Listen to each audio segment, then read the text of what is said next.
మన ఎవరైనా సరే కానీ హైదరాబాద్లో ఉంటాం అంటారు కదా. చుట్టుపక్కల ఉన్న ఇదేనా హైదరాబాద్ అంటే? మేము కూడా రైతునే,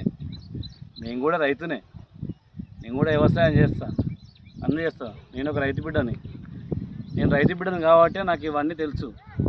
ఎవరైనా సరే కానీ రియల్గా మనం గిల్లితే అబ్బా అంటాం కదా, పెయిన్ వస్తుంది కదా. ఆ పెయిన్ వచ్చినప్పుడు ప్రతి ఒక్క విషయం మనం ఎప్పుడైతే ఈ గిల్లితే అబ్బా అని వచ్చాం కదా, ఈ పెయిన్ ఎవరికైతే దెబ్బ తాకిందో వాళ్ళకే తెలుసు. నేను ఒక రైతు బిడ్డను కాబట్టి రైతు గురించి మాట్లాడే హక్కు నాకు ఉంది, రైతు గురించి కష్టాల గురించి మాట్లాడే హక్కు ఉంది. కొంతమంది అన్నారు ఏమని, హైదరాబాద్లో ఉన్నాడని చెప్పేసి మనం ఎవరైనా సరే కానీ అని మాట్లాడు. ఇట్లా ఫోజులు కొట్టడానికి మాత్రమే చేయడం కాదు, కష్టపడు.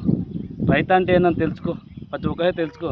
అంతేగాని జాతి గురించి ఏం చేస్తున్నాము, ఎలా ఉన్నాము, ఏం చేస్తున్న విషయాలు ప్రతి ఒక్కటి మీకు అర్థం కావాలి. అర్థమైనప్పుడే కదా మీకు తెలిసేది ఏదైనా సరే కానీ.